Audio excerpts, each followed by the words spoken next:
Hello friends, welcome to easy notes for online study channel. आप सबके अपने YouTube channel पे आप सभी का बहुत बहुत स्वागत है। फ्रेंड्स, जैसा कि आप जानते हैं कि यूजीसी नेट पेपर 1 में लॉजिकल रीजनिंग जो यूनिट है बहुत इंपॉर्टेंट है। यहाँ से क्वेश्चंस आते हैं लेकिन बहुत कंफ्यूज करते हैं, क्योंकि बुक में भी लैंग्वेज समझ में नहीं आती है। तो कैंडिडेट कैसे सॉल्व करेंगे ऐसे क्वेश्चन को, इनके बारे में जान के, यानी हम वन लाइनर के थ्रू कॉन्सेप्ट क्लैरिटी करने वाले हैं। एग्जाम आ रहा है, बहुत ही कम टाइम में आपके 100 वन लाइनर क्वेश्चन हम कंप्लीट करने वाले हैं। ये क्वेश्चन आपके स्टेटमेंट में, ये क्वेश्चन आपके मैचिंग में किसी भी तरीके से आएंगे, आप इनको सॉल्व कर पाएंगे। तो वीडियो को स्टार्ट करने से पहले request to all of you, जल्दी से वीडियो को लाइक और शेयर कर दीजिए ताकि बाकी लोगों तक भी ये वीडियो पहुंच सके कि logical reasoning one liner question available है अब आप सभी लोगों के लिए। स्टार्ट करते हैं क्वेश्चन नंबर 1 के साथ में।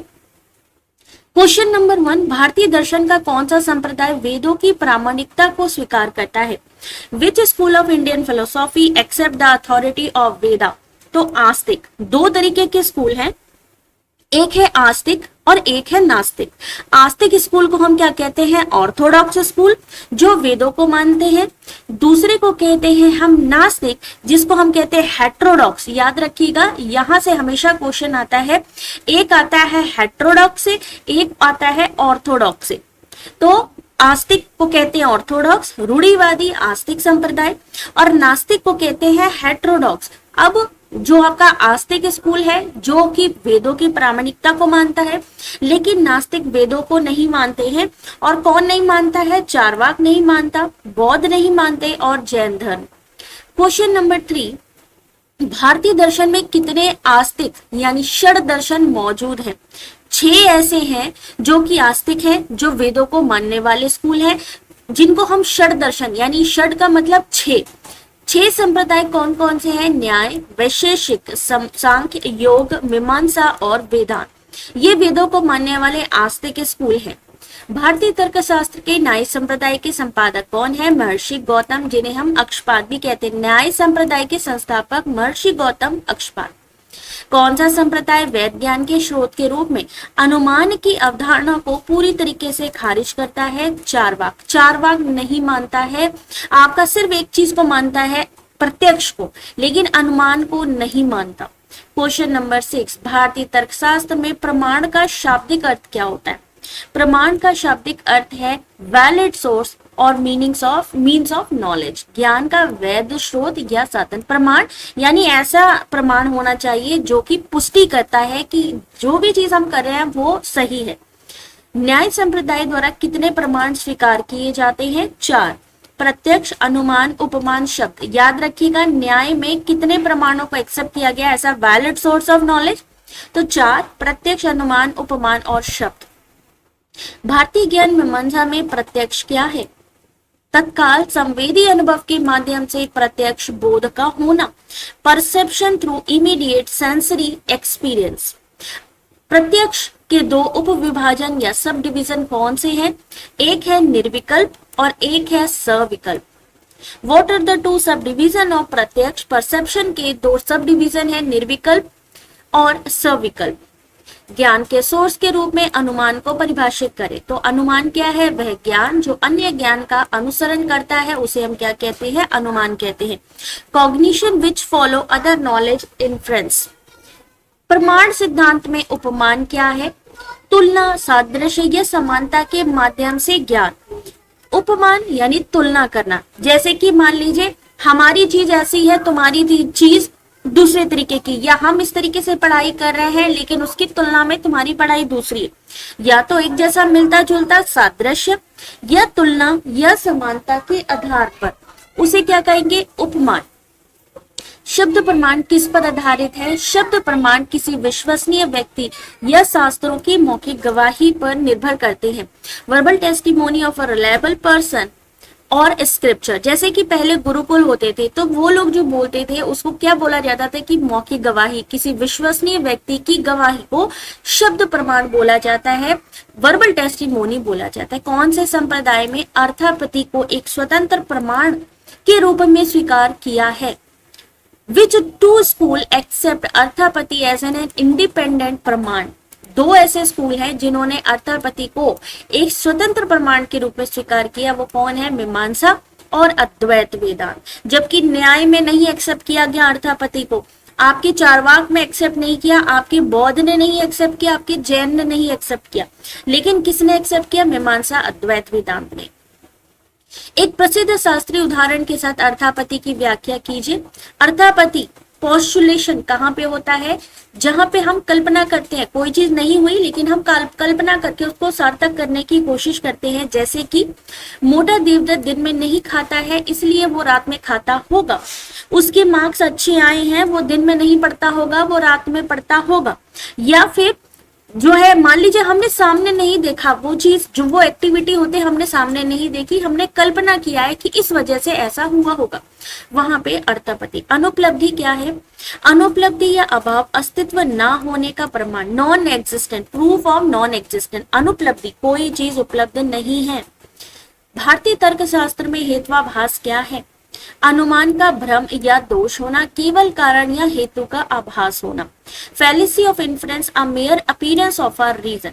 न्याय तर्कशास्त्र में हेत्वाभास के कितने प्रकार स्वीकार किए जाते हैं? तो हेत्वाभास होता है 5 टाइप का, 5 मेन टाइप्स हैं। किसमें? न्याय लॉजिक में हेत्वाभास, हेतु का आभास होना हेत्वाभास। तो पहला हेत्वाभास कौन सा है? सव्यभिचार। सव्यभिचार, अनियमित या विचलित मध्य पद का दोष। फैलेसी ऑफ द इरेगुलर और डेविएटिंग मिडिल टर्म। सव्यभिचार कब होता है? जब इरेगुलर मिडिल टर्म हो। सव्यभिचार का दूसरा नाम क्या है? अनैकांतिक। ये क्वेश्चन अभी रिसेंटली एग्जाम में पूछा गया था कि सव्यभिचार का दूसरा नाम क्या है? तो अनैकांतिक। विरुद्ध हेत्वाभास का क्या मतलब है? पहला सव्यभिचार हेत्वाभास, दूसरा विरुद्ध हो गया। विरुद्ध, जब मध्य पद जो कि साध्य पद को ही असत्य साबित कर देता है। The contradictory middle term that disprove the major term, क्योंकि बीच में लग जाएगा, क्योंकि ऐसा हुआ है ना, तो खंडित करना, पहले को ही, साध्य को, जो मेजर टर्म है उसको ही गलत साबित कर देता है, वहां पे क्या होगा? विरुद्ध हेत्वाभास।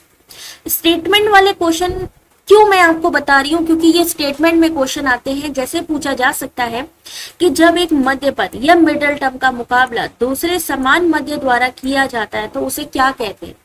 और ऑप्शन में होता है असिद्ध, सत प्रतिपक्ष, सव्यभिचार, क्या कहते हैं? तो when a middle term is countered by another equal middle term, उसे क्या कहेंगे? सत प्रतिपक्ष। दो मिडिल टर्म होते हैं, middle term encountered by another equal middle term statement में।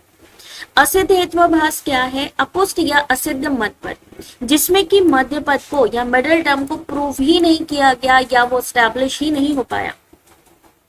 असिद्ध हेत्वाभास का दूसरा नाम क्या है? मान लीजिए असिद्ध ना लिखा, उन्होंने पूछ लिया कि साध्य सम क्या है, तो साध्य सम आपको पता होना चाहिए। असिद्ध का ही दूसरा नाम है unapproved, unestablished middle term. Question number 24, बाधित हेत्वाभास क्या है? गैर अनुमानित रूप से विरोधाभासी मध्य पद, जैसे कि अग्नि ठंडी है। बाधित कहाँ होगा? Non influentially contradicted middle term, fire is good. अब फायर कैसी होती है? हॉट होती है, लेकिन फायर को उन्होंने कहा है कोल्ड, तो ये कैसा हो जाएगा? विरोधाभासी शब्द, तो बाधित। ध्वनि शाश्वत है क्योंकि ये उत्पन्न होती है। इस तर्क में कौन सा दोष है? विरुद्ध तर्क दोष है। In the argument sound is eternal because, शाश्वत चीजों को ही बात करी गई है क्योंकि वो प्रोड्यूस होती है, तो वहां विरोधाभासी या विरुद्ध हो जाएगा। भारतीय न्याय वाक्य में 3 आवश्यक पद कौन से है? ये क्वेश्चन हमेशा आता है कि कितने टर्म्स होते हैं और कितने प्रपोजिशन। तो 3 टर्म्स है। कौन से? मेजर, और मेजर को हम क्या कहते हैं? साध्य। फिर होता है लघु, जिसको हम कहते हैं पक्ष, और फिर होता है हेतु, जिसको हम कहते हैं मिडिल टर्म। मेजर, माइनर और मिडिल टर्म। अनुमान में पक्ष क्या है? वह विषय या लघु पद, भाई पक्ष का मतलब ही लघु पद है, या वो विषय है जहां गुण को सत्यापित किया जाना है, जैसे कि पर्वत। पर्वत में आंख है ना, तो पर्वत। अनुमान में साध्य क्या है? अनुमान में साध्य क्या है? वह मुख्य पद या वस्तु जिसे हम लघु पद के बारे में सिद्ध करना चाहते हैं, जैसे अग्नि। Major term that we want to prove, जिसको हम साबित करना चाहते हैं कि अग्नि की वजह से धुआं है, क्या है, तो अग्नि है major term. About the minor term, prove करना चाहते हैं अबाउट द माइनर टर्म। अनुमान में हेतु क्या है? वह मध्य पद। हेतु क्या चीज है? जैसा कि अभी आपने पढ़ा, हेतु मिडिल टर्म। मिडिल टर्म या कारण जो पक्ष और साध्य के बीच संबंध स्थापित करता है, जैसे कि आग और धुआं, वो व्याप्ति हो गई, लेकिन फिर भी इनके बीच में जो रिलेशनशिप बताता है, जैसे कि धुआं। भारतीय तर्कशास्त्र में व्याप्ति क्या है? हेतु और साध्य के बीच अपरिवर्तनीय बिना शर्त का सार्वभौमिक संबंध, यही चीज है, हेतु और साध्य के बीच में व्याप्ति होती है। परामर्श को किस रूप में परिभाषित किया गया है? व्याप्ति और पक्षधर्मिता का संयुक्त ज्ञान। न्याय वाक्य में पंचाव्य कितने चरण होते हैं? अब यहाँ पर आपको 5 प्रपोजिशन या पंचाव्य की बात करी गई है, वो होते हैं 5 स्टेप्स। 3 टर्म्स होते हैं और 5 प्रपोजिशन या 5 आपके स्टेप्स होते हैं। कौन कौन से होते हैं? जिसको हम PHUUN भी कहते हैं। फूल, प्रतिज्ञा, हेतु, उदाहरण, उपनयन, निगमन।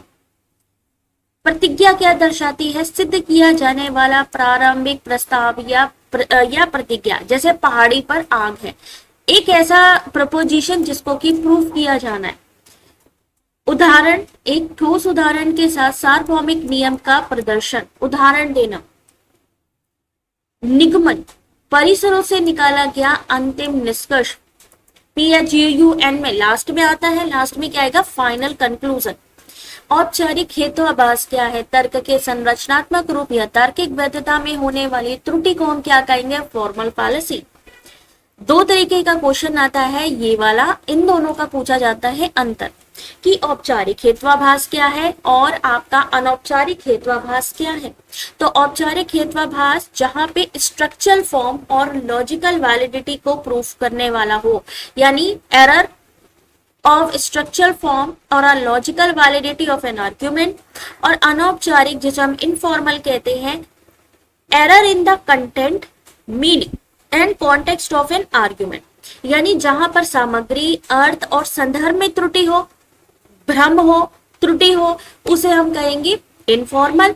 लेकिन जहां पे स्ट्रक्चर यानी संरचनात्मक रूप में ही प्रॉब्लम आ रही है, लॉजिकल वैलिडिटी में प्रॉब्लम आ रही है, वहां पे फॉर्मल फैलेसी। तो 2 तरीके की फैलेसी हो गई। फिर आता है आर्ग्यूमेंटम एंड होमिनम। इसका क्या मतलब हुआ? मान लीजिए एक फैलेसी आई, क्वेश्चन आया, एग्जाम्पल देते हैं। इस समय क्या देते हैं ये लोग? एग्जाम्पल देते हैं। एग्जाम्पल में क्या आता है कि मान लीजिए आपसे क्या पूछा गया? आपसे पूछा गया कि तर्क पर हमला करने के बजाय तर्क देने वाले व्यक्ति के चरित्र पर ही हमला कर देना क्या कहलाता है? यार तुम अच्छे से पढ़ नहीं रहे हो, उसने कह दिया हमको मत बताओ तुम कितने अच्छे हो, कितने वो हो, उसी के ही चरित्र पर बोलना शुरू कर दिया। क्वेश्चन नंबर 40, स्ट्रॉमैन दोष क्या है? जल्दी से मुझे बताएंगे अभी तक जिसको समझ में आया है लॉजिकल रीजनिंग, जल्दी से कमेंट करेंगे समझ में आया कि नहीं आया।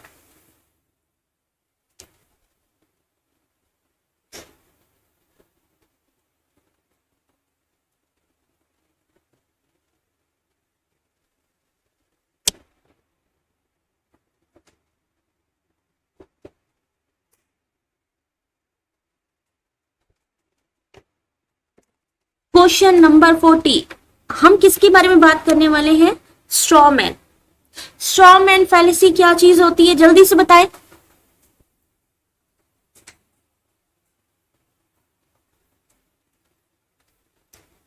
विरोधी के तर्क को विकृत या गलत तरीके से प्रस्तुत करना।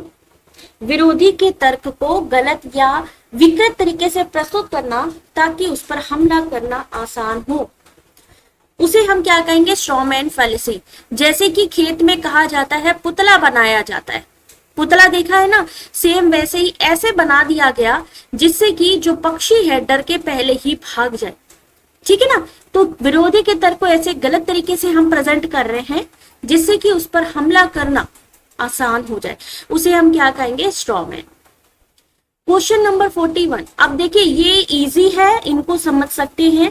हर एक फैलेसी, हर एक हेतुआभास हम यहाँ पर क्लियर करते जा रहे हैं। थोड़ा सा टाइम देंगे तो आप ये लॉजिकल रीजनिंग का ये जो टॉपिक है आराम से समझ पाएंगे। अब मान लीजिए कहीं लिखा हो एग्जाम्पल में, क्योंकि ये लोग एग्जाम्पल में ज्यादातर देते हैं कि तर्क के बजाय भीड़ की लोकप्रियता या भावनाओं की दुहाई देना, appealing to the popularity or emotion of a crowd rather than logic। जैसे कि आप लोगों ने अभी रिसेंटली देखा होगा, सबने कहा एनिमल मूवी देखने जाओ, वो किस पर बेस्ड है, वो फादर के ऊपर बेस्ड है, आप जाइए जाकर के वो मूवी देखिए, बहुत अच्छी है। ओ भाई साहब, क्राउड चला गया वहां पे, भीड़ चली गई देखने, और जब भीड़ गई वहां पर देखा वो मूवी तो एक्चुअल में कुछ और ही थी, एक्चुअली में उसमें कुछ और ही चीजें चल रही थी। तो अल्टीमेटली क्या है कि भीड़ के पीछे चलना किस में जाएगा, आर्ग्यूमेंटम एंड पॉपुलर, भीड़ लोकप्रियता। एक ने कहा कि मैंने जो है आईफोन लिया है, बहुत अच्छा है, तुम भी ले लो। फिर एक ने कहा, दूसरे ने भी कहा आईफोन अच्छा है। भीड़ जिस तरफ चल रही है उसी तरफ अगर आप चल रहे हैं तो वहां पर क्या होगा, आर्ग्यूमेंटम एंड पॉपुलर। इस स्लिपरी स्लोप क्या होता है, ये मान लेना कि एक छोटा पहल कदम अनिवार्य रूप से नकारात्मक घटनाओं की ओर, श्रृंखला की ओर ले जाएगा। यानी हमने कहा कि ऐसा करते हैं कि गांव में कुआं बना लेते हैं, कुआं बनाएंगे तो उससे पानी आएगा, हम अपने खेतों को सींच पाएंगे, खेतों में पानी डाल पाएंगे। लेकिन कहीं ऐसा ना हो कि गांव वाले भी कहें कि हमको पानी दे दो, फिर तो मेरा कुआं खाली हो जाएगा, है ना। ऐसा हुआ नहीं है, ना तो गांव वालों ने कुछ कहा है, ना तुमने खेतों में उसका कुछ असर किया है, लेकिन सिर्फ तुमने ओवर थिंकिंग किया है, काम करने से पहले ही तुमने ज्यादा सोच लिया। ओवर थिंकिंग करना कि ऐसा करेंगे तो ऐसा होगा, ऐसा होगा, ऐसा होगा, बढ़ता ही जा रहा है, तो वो slippery slope. Begging the question क्या होता है, बेगिंग द क्वेश्चन होता है, इसको हम दूसरा पेटिशियो प्रिंसिपी भी कहते हैं, व्रताकार। व्रताकार यानी सर्कल, जहां परिसर में ही निष्कर्ष को सत्य मान लिया, भगवान है इसलिए वो सही है और भगवान ही सब कुछ देख रहे हैं, यानी सब कुछ भगवान को ही हमने मान लिया, है ना। पहले ही परिसर में या पहले ही स्टेटमेंट में हमने उसको प्रूव कर दिया और फिर बाद में हम उसी पे ही काम कर रहे हैं। दूसरा आता है इक्विविकेशन। इक्विविकेशन क्या होता है, एक ही तर्क में जब हम कई अर्थों वाले एक शब्द या वाक्यांश का प्रयोग करके भ्रमित करते हैं। हमने ऐसी बातें करी, ऐसे तर्क दिए जिसमें हमारी 2-3 शब्द ऐसे ही जुड़ रहे हैं जो कि डबल मीनिंग के हैं, तो वो क्या हो जाएगा, फैलेसी ऑफ इक्विवेशन। अज्ञानता मतलब एक का हो सकता है हम कुछ और मतलब निकालें, एक का कुछ और मतलब निकालें। अज्ञानता का आग्रह, अपील टू इग्नोरेंस क्या है, यह तर्क देना कि यह दावा सिर्फ इसलिए सही है क्योंकि उसे गलत साबित नहीं किया गया। Arguing that a claim is true simply because it has not been proven false. भूत किसी ने नहीं देखे, भूत किसी ने नहीं देखे, लेकिन अभी तक ये भी नहीं है कि वहां पर उसको प्रूफ नहीं किया गया कि भूत नहीं होते। ठीक है, भूत नहीं होते हम कैसे माने, किसी ने अभी तक इस चीज को प्रूफ किया है, नहीं किया, तो हम क्या कहेंगे, इसका मतलब वो सही है ना। तो ऐसा दावा सिर्फ इसलिए सच है क्योंकि उसको अभी तक गलत साबित नहीं किया गया। क्वेश्चन नंबर 46, रेड हेरिंग क्या है, मूल मुद्दे से ध्यान भटकाने के लिए क्या, प्रासंगिक विषय को बीच में लाना, introducing an irrelevant topic to divert attention.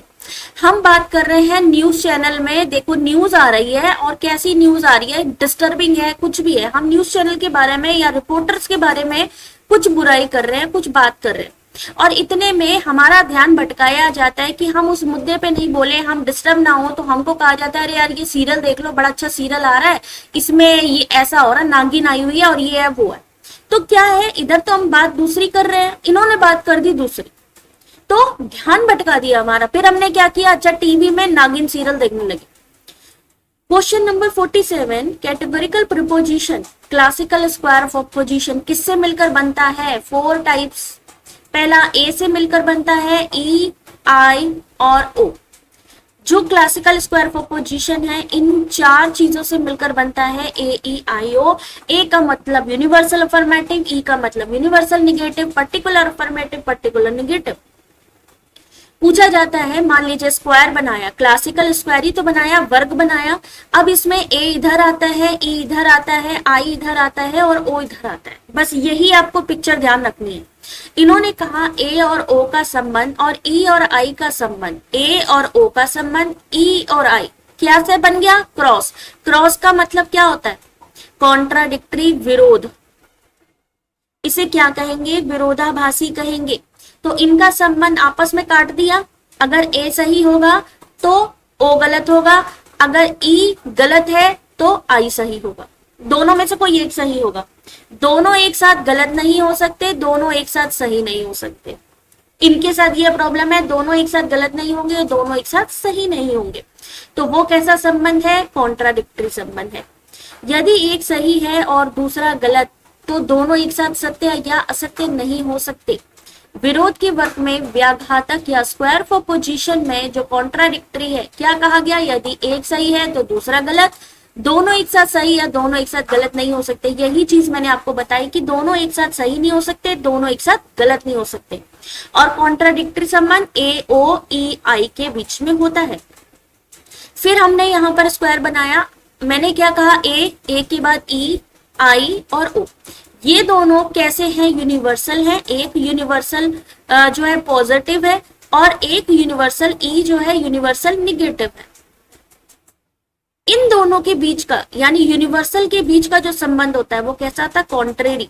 ये प्लस होता है, ये नेगेटिव, या पॉजिटिव ये नेगेटिव, तो दोनों में से कोई एक ही सही होगा, दोनों एक साथ सही नहीं हो सकते। हालांकि दोनों एक साथ गलत हो सकते हैं, ये दोनों एक साथ गलत हो सकते हैं लेकिन एक साथ सही नहीं हो सकते, ये इनका रूल है। और इन दोनों के बीच का संबंध है विपरीत संबंध। ठीक है। क्वेश्चन नंबर 51, विपरीत का नियम क्या है? कि वो दोनों एक साथ सही नहीं हो सकते। यही चीज मैंने आपको बताई, ए और ई सार्वभौमिक संबंध जिसको हम कहते हैं, इनके बीच में यूनिवर्सल यानी सार्वभौमिक संबंध है और ये दोनों एक साथ सही नहीं हो सकते हैं, लेकिन इन दोनों में से कोई एक ही सही होगा, लेकिन दोनों एक साथ गलत हो सकते हैं। आई और ओ के बीच में क्या संबंध है? अब ए और ई का संबंध आपको पता चला, अब बात करेंगे आई और ओ। ये यूनिवर्सल है तो ये कैसे है? पर्टिकुलर। पर्टिकुलर है, ये विशेष है, इनको कहते हैं, ये भी प्लस, ये प्लस था, ये भी प्लस है, ये माइनस है तो ये माइनस है। इन दोनों के बीच का संबंध क्या होगा? आई और ओ के बीच में सब कॉन्ट्रेरी या उपविपरीत संबंध। अब उपविपरीत है तो इसका क्या मतलब हुआ? कि वो दोनों एक साथ सही तो हो सकते हैं, ये दोनों एक साथ सही हो सकते हैं लेकिन दोनों एक साथ गलत नहीं हो सकते, इनमें से किसी एक को सही होना जरूरी है। ठीक है। तो अगर स्टेटमेंट में हो कि they can both be true together but they can not both be false together, तुरंत सब कॉन्ट्रेरी पे टिक करिए। ए ई आई ओ के बीच में कौन सा संबंध होता है? तो आपको पता है ए आई दोनों पॉजिटिव है और ई और ओ दोनों निगेटिव है, तो ये दोनों सही हो सकते हैं एक साथ, ये दोनों एक साथ सही हो सकते हैं। तो सब ऑल्टरनेशन, ऊपर से नीचे की तरफ चलेंगे तो पॉजिटिव और नीचे से ऊपर की तरफ चलेंगे तो निगेटिव सेंटेंस बनेगा आपका, या निगेटिव इसका रिलेशनशिप होता जाएगा। ऊपर श्रेणी या सब ऑल्टरनेशन के तहत यदि सर्वव्यापी ए और ई सही है तो अंशव्यापी का मूल्य क्या होगा? ये दोनों अगर सही है तो आई और ओ का क्या होगा? अंशव्यापी अंडर सब ऑल्टरनेशन अगर ए और ई सही है, ये दोनों सही है, या फिर ये दोनों सही है, या तो ये या तो ये, इन दोनों में कोई भी एक सही है तो क्या होगा? अंशव्यापी भी अनिवार्य रूप से सही होगा। यानी ए पॉजिटिव सही है तो ई पॉजिटिव सही होगा, आई निगेटिव सही तो फिर ये दोनों गलत हो जाएंगे। अगर आई ओ सही है तो ये दोनों गलत हो जाएंगे, और अगर ये पॉजिटिव सेंटेंस सही है तो ये दोनों निगेटिव हो जाएंगे, गलत। उपश्रेणी यानी सब ऑल्टरनेशन के तहत यदि अंशव्यापी असत्य है तो सर्वव्यापी का मूल्य क्या होगा? मान लीजिए ई हमारा गलत हो गया, सर्वव्यापी भी अनिवार्य रूप से गलत ही होना चाहिए, तो यहां पर हमारा जो ए है वो भी गलत हो जाएगा। अब निरुपाधिक न्याय वाक्यों के परीक्षण के लिए जो वेन आरेख विधि है वो किसने शुरू की थी? वेन आरेख जॉन वेन ने शुरू की थी। क्वेश्चन नंबर 58, सभी एसपी हैं, मान लीजिए, एक मिनट होल्ड करिएगा, ये क्वेश्चन को आप सॉल्व करिए।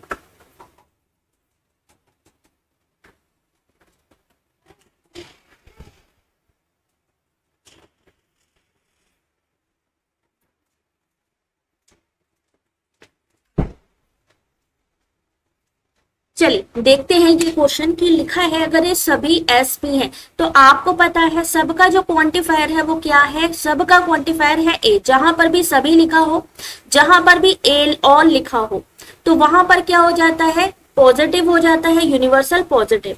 अब इन्होंने कहा सभी एसपी है को दर्शाने वाला वेन आरेख कैसा दिखेगा? एस का वह क्षेत्र जो पी के बाहर है पूरी तरीके से छायांकित या शेडेड होता है। सभी एस क्या है, पी है। ये वेन ऐसे बनेगा, ये वेन कैसे बनेगा, ये वेन ऐसे ही बनेगा, ठीक है। और अगर लिखा हो कि वेन आरेख में कोई एस, कोई भी एस पी नहीं है, तो ये दोनों कैसे बनेंगे, अलग अलग। वेन आरेख में कोई भी एस पी नहीं है को कैसे दर्शाया जाएगा, एस और बी के बीच में ओवरलैपिंग क्षेत्र पूरी तरीके से छायांकित होगा, ठीक है।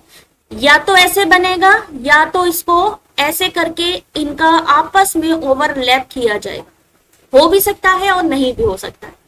क्वेश्चन नंबर 16, वेन आरेख में अगर लिखा है कुछ एस पी है को कैसे प्रदर्शित करा जाएगा, एस और पी के प्रतिच्छेदन यानी इंटरसेक्शन में एक्स का चिन्ह लगाया जाएगा। कैसे, एस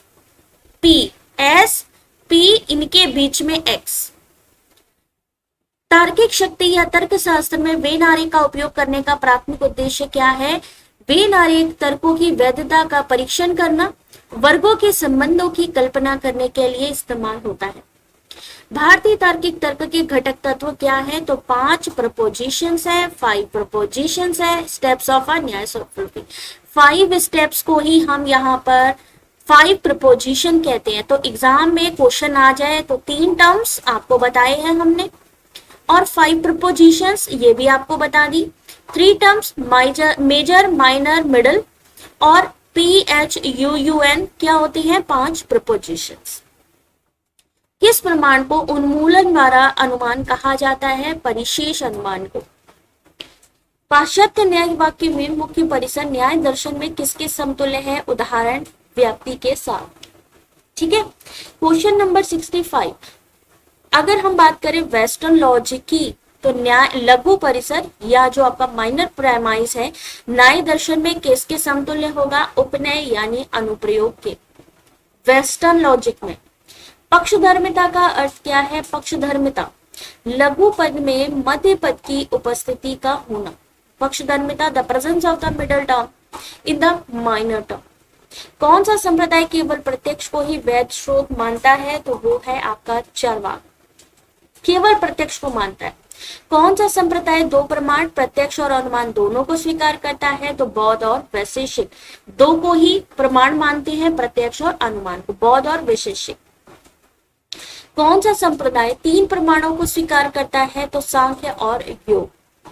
ए प्रतिज्ञप्ति में कौन सा पद वितरित होता है, जैसे कि मैंने आपको बताया स्क्वायर ऑपोजिशन में AEIO, तो ए की बात करी है कि ए में कौन सा टर्म डिस्ट्रीब्यूटेड होता है, तो केवल सब्जेक्ट। ए में क्या हो जाएगा, केवल सब्जेक्ट।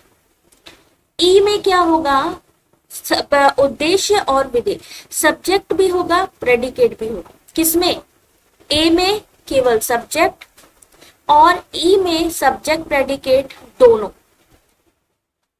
आई में क्या होगा, अब ए और ई तो हो गया हमारा कंप्लीट। अब हमारे सामने क्या आया, आई। आई में ना तो सब्जेक्ट और ना ही प्रेडिकेट। सेम ऐसे ही ओ को लेंगे, अब ओ यहां पर है, उसमें क्या होगा, केवल और केवल प्रेडिकेट। ए में सब्जेक्ट, ई में सब्जेक्ट प्रेडिकेट, आई में कोई भी नहीं लेकिन ओ में प्रेडिकेट आएगा। ओ में क्या आएगा, जैसा कि मैंने कहा ओ में सिर्फ और सिर्फ विधेय आएगा, जिसे हम प्रेडिकेट टर्म्स कहेंगे, ठीक है ना। यहां तक आपको समझ में आया हो तो क्वेश्चन को एक बारी भाई समझ लेना अच्छे से, क्योंकि एग्जाम टाइम पे यही क्वेश्चन एग्जाम में पूछे जाते हैं और आपसे कहा जाता है कि इन स्टेटमेंट्स के आंसर करिए। एक मिनट थोड़ा सा रुकिएगा, ठीक है। अगला क्वेश्चन देखते हैं, क्वेश्चन नंबर 74। एक सीमित नमूने से सार्वभौमिक निष्कर्ष निकालने का जो तर्क दोष है वो कौन सा है। प्रॉपर विजन आ रहा है ना, एक बार बता दीजिए। What is the fallacy of drawing a universal conclusion from a limited sample, generalisation, यानी हमारे पास सैंपल और भी हो सकते थे लेकिन हमने जल्दबाजी में डिसीजन ले लिया, तो hasty generalization. Post hoc ergo propter hoc का क्या मतलब है? ये मान लेना कि क्योंकि एक घटना दूसरी घटना के बाद हुई है इसलिए वह उसी की वजह से हुई है। जैसे कि मान लीजिए हमारी क्लास में कोई बच्चा फेल हुआ और उसके बाद में दूसरा बच्चा भी फेल हुआ, तो मैंने कहा अच्छा ये फेल हुआ था ना, इसी वजह से दूसरा भी फेल हो गया, या ये पास हुआ इसी वजह से वो पास हुआ। एक घटना को आप जिम्मेदार बता रहे हो दूसरी घटना का। स्वरूप सिद्ध हेत्वाभास क्या है? जब मध्य पद संदर्भगत रूप से लघु पद में नहीं पाया जा सकता। When the middle term can not be found in a minor term. आश्रय सिद्ध हेत्वाभास जब लघु पद स्वयं गलत हो या असिद्ध हो। आश्रय सिद्ध जैसे कि आकाश कमल।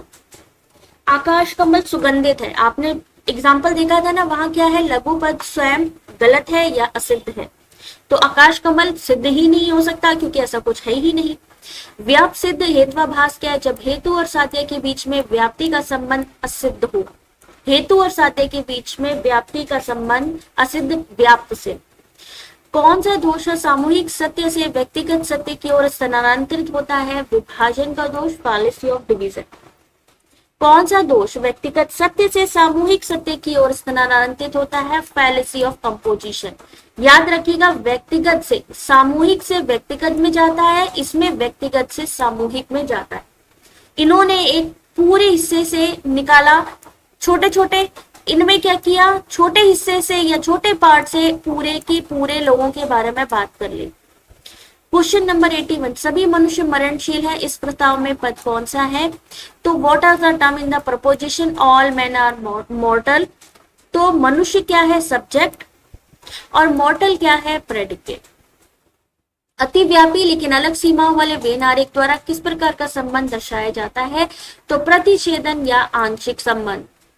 मान लीजिए दो बनाए, इनके बीच का ये जो प्रतिच्छेदन है, ये जो बीच का गैप है, इसकी बात करी गई है। हेत्वाभास में अनुपसंहारी क्या है? सव्यभिचार का एक उप प्रकार जहां मध्य पद व्यापक होता है। अनुपसंहारी सब टाइप ऑफ सव्यभिचार where the middle term is non exclusive और टू ब्रॉड। केवलान्वयी अनुमान क्या होता है? केवलान्वयी केवल व्यतिरेकी क्या होता है? तो केवलान्वयी अनुमान जहां पर सकारात्मक अन्वय संबंध हो, विशुद्ध रूप से सकारात्मक अन्वय संबंध पर आधारित अनुमान। केवल व्यतिरेकी विशुद्ध रूप से नकारात्मक, तो ये कैसा संबंध है? केवलान्वयी पॉजिटिव साइन, ये पॉजिटिव स्टेटमेंट्स के लिए है, ये निगेटिव सेंटेंस के लिए है। लेकिन जहां पर दोनों ही चीजें हैं, यानी प्लस भी है माइनस भी है, सकारात्मक नकारात्मक दोनों चीजों का संबंध पर आधारित अनुमान को क्या कहेंगे? अन्वय व्यतिरेकी। तो केवल व्यतिरेकी, केवलान्वयी, केवल व्यतिरेकी और अन्वय व्यतिरेकी, ये तीन चीजें आती हैं आपके स्टेटमेंट वाले क्वेश्चन में कि बताइए अन्वय व्यतिरेकी क्या चीज है। तो अन्वय व्यतिरेकी सकारात्मक नकारात्मक दोनों संबंधों पर आधारित अनुमान। तो केवलान्वयी, केवल व्यतिरेकी, अन्वय व्यतिरेकी। फून प्रपोजिशन किस ओर संकेत करता है? कैटेगोरिकल और स्ट्रक्चरल प्रपोजिशन पे। फून PHUUN। पूर्वत अनुमान क्या है? एक देखे गए कारण से अनदेखे कार्य का अनुमान लगाना, जैसे बादलों से बारिश का होना। Inferring an unperceived effect from a cause, जहां पर effect from cause, rain from clouds। शाश्वत अनुमान एक देखे गए कार्य से अनदेखे कारण का अनुभव लगाना, जैसे गीली सड़कों से पिछली बारिश। Inferring an unperceived cause from a effect, cause from a perceived effect, शाश्वत अनुमान। सामान्यतो दृष्टा कारण संबंधों के बजाय सह अस्तित्व की समान एक रूपता पर आधारित अनुमान। ए और ई प्रतिकृति के बीच किस प्रकार का संबंध मौजूद है? तो ए और ई का संबंध अभी हमने आपको बताया कॉन्ट्रेरी संबंध है। क्या कुछ पुरुष बुद्धिमान है और कुछ पुरुष बुद्धिमान नहीं है, दोनों एक साथ सच हो सकते हैं? तो कुछ जहां पे लगा है, जहां पे सम लगा है और एक जगह सम के साथ नॉट लगा है, तो यानी ये संबंध कैसा हुआ? ये हुआ हमारा ए ई से हट गए, आई हो गया ये, और ये हो गया ओ। दोनों एक साथ सच हो सकते हैं? तो हाँ, ये दोनों एक साथ सच हो सकते हैं, लेकिन एक साथ गलत नहीं हो सकते। क्या सभी बिल्लियां स्तनधारी हैं और कोई भी बिल्ली स्तनधारी नहीं है? यानी ए और ई, ए और ई यूनिवर्सल की बात हो रही है, क्योंकि कोई लगा है, जहां पे नो लगा होगा वहां यूनिवर्सल निगेटिव, और लगा होगा तो यूनिवर्सल पॉजिटिव। क्या दोनों एक साथ गलत हो सकते हैं? हाँ, ये दोनों कॉन्ट्रेरी हैं, दोनों एक साथ गलत हो सकते हैं, या फिर दोनों में से कोई एक ही सही होगा। यदि सभी सोना चमकदार है तो कुछ सोना चमकदार है का मूल्य क्या होगा? यदि सभी सोना चमकदार है, हमारा ए सही है, तो कुछ सोना चमकदार है यानी कुछ लगा है, सम लगा है यानी आई, तो ये भी पॉजिटिव है, तो दोनों सही होंगे। पॉजिटिव पॉजिटिव सही। यदि लिखा है कि कोई भी वर्ग वृत्त नहीं है और कुछ वर्ग वृत्त नहीं है, यानी किसके बारे में बात हो रही है? ई और ओ के बारे में। तो अगर ई सही है तो ओ भी सही होगा। अगर ओ गलत है तो ए सही होगा, लेकिन ई भी गलत होगा। अगर ए सही है और हमारा आई सही है तो ये दोनों गलत होंगे। यदि परिसर निष्कर्ष की सच्चाई की गारंटी देते हैं तो वो किस प्रकार का तर्क है? इनका कहना है अगर हमारी प्रीमाइस सही है तो कंक्लूजन भी सही होगा। डिडक्टिव या निगमनात्मक तर्क। वो कौन सा तर्क है जो अपने निष्कर्ष के लिए संभावित सहायता प्रदान करता है? आगमनात्मक तर्क या इंडक्टिव मेथड। वैध निगमनात्मक रूप की परिभाषित विशेषता क्या है? तो संरचना सभी औपचारिक दोषों से बचती है। Structure avoid all formal fallacy. वैध निगमनात्मक। भारतीय दर्शन में प्रमाता क्या है? ज्ञाता या ज्ञान का विषय या कर्ता। The knower of the subject of knowledge. प्रमेय। अब इन दोनों के बीच में भी आता है, एक है प्रमाता, एक है प्रमेय। प्रमाता होता है जो सब्जेक्ट की नॉलेज रखता है, नोअर है, और एक प्रमेय होता है जो ज्ञान का विषय या वस्तु है। तो यहाँ 101 लाइनर आपको कंप्लीट करा दिए हैं मैंने। लॉजिकल रीजनिंग के हेतुआभास, फालसी, क्लासिकल स्क्वायर, प्रोपोजिशन से जुड़े हुए। अगर आपको ये टॉपिक समझ में आया हो, अगर आपको ये पीडीएफ चाहिए हो, पहली बात तो नोट्स एंड लर्न एप्लीकेशन का लिंक वीडियो के डिस्क्रिप्शन में है, वहां से जाकर आप ले सकते हैं ये 1 लाइनर क्वेश्चन की पीडीएफ। बाकी अगर आपको और भी कोई क्वेश्चन हो एग्जाम से रिलेटेड या टॉपिक से रिलेटेड तो आप हमसे डिस्कस कर सकते हैं हमारी कम्युनिटी पोस्ट पे डायरेक्टली कमेंट करके। बाकी मिलते हैं नेक्स्ट वीडियो में, तब तक अपना ध्यान रखिए। Take care, God bless.